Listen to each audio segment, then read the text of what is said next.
का समोर बघा, ती राण्यांची बाल्कनी. आताच आपण मेणा दरवाजा पाहिलाय, तिथून महाराजांच्या 6 राण्या संध्याकाळच्या वेळी मेण्यात बसून इथे हवेशीर बसल्या यायच्या. ही राण्यांची बाल्कनी. आणि अशीच बघा वरती ही दगडामध्ये गोलाकारची खिडक्यांच्या कमाण्यातून खिडक्या बंद केलेली बघा समोर, ही महाराजांची बाल्कनी. आपल्या घराच्या पुढच्या बाजूला असते तशी गडाची फ्रंट साइड पुढची बाजू. राजा हवेशीर किंवा टेहळणीसाठी ते बसायला यायचे. आणि त्या काळात या तिन्ही मनोऱ्यांमध्ये एकाच वेळेस 360 दिवे पंत्या लावलेले यायचे. आपण दीपावलीत लावतो ना. आणि आतून मखमली पडद्याने पैठणी कापडाने सजवलेले हे मनोरे, ह्या मनोऱ्यांचं वैभव पाहून राजांचं वैभव कसं असेल याची त्या काळात कल्पना केली यायची. कोपऱ्यात वरती छोटी चौकोनी विटांची रूम दिसते का समोरची बघा, त्या रूमचं नाव आहे टाकसाळ मेंट. आता पैसे असतात नोटा, त्या सगळ्यात राजमुद्रा शिवराई कोण कॉइन तिथे बनवले यायचे. आता पैशांवरती लिहिलं जातं सत्यमेव जयते. तसं त्या काळात होता प्रतिभाचंद्र लेखे व वर्दी विश्व वंदिता शहा सुनशिवशा मुद्रा भद्राय राजेते. तसा प्रतिभाचंद्र कलेने वाढत जातो. ते शहाजी राजांचे पुत्र शिवराय यांचं राज्य प्रतिभेच्या कलेने वाढत जाईल. आणि राजमुद्रा ही लोक कल्याणासाठी होती, अशा राजमुद्रेचा अर्थ होता.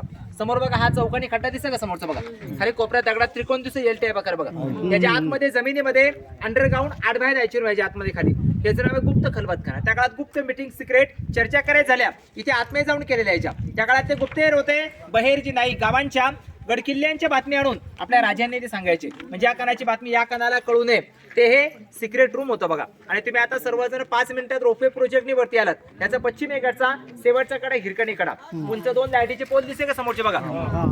तिथून खाली 1.5 किलोमीटर वरती बुरुज आहे, हिरकणीचा बुरुज. तुम्हाला सर्वांना इतिहासात हिरकणीची कथा कविता गोष्ट ऐकून वाचून माहिती असेल. तुम्ही सर्वांनी हिरकणी पिक्चर पाहिले असेल. ही हिरकणीची कविता अशी आहे, रायगडावर राजधानी ती होती शिवछत्रपतींची कथा अजूनही सांगता येते. येथील हिरकणी बुरुजाची वसले होते गाव तळासी वालुसरे या नावाचे, राहतो होते गरीब कुटुंब गरीब धनगर गवळ्याचे. आई बाई तहाना मुलगा कुटुंब होते छोटेसे, शोभत होते हिरा नावत्या तडपदार घरवालीचे. सांध्या सकाळी हिरा येत असे दूध घेऊन गडावरी, चालत होती उपजीविका त्याने केच्या धंद्यावरती.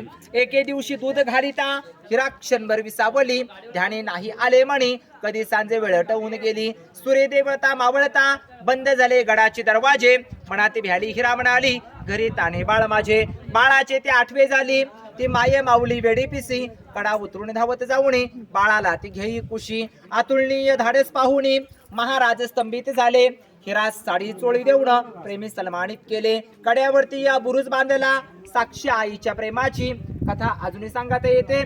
येथील हिरकणी बुरुजाची अशी त्या हिरकणीची कथा किंवा गोष्ट आहे. कोणासाठी तर बाळासाठी. खिडक्यामध्ये खाली पाण्याने भरले तलाव दिसेल, गंगासागर तलाव. असे 11 तळी आहेत, 84 हौद आहेत. त्या काळात राजांच्या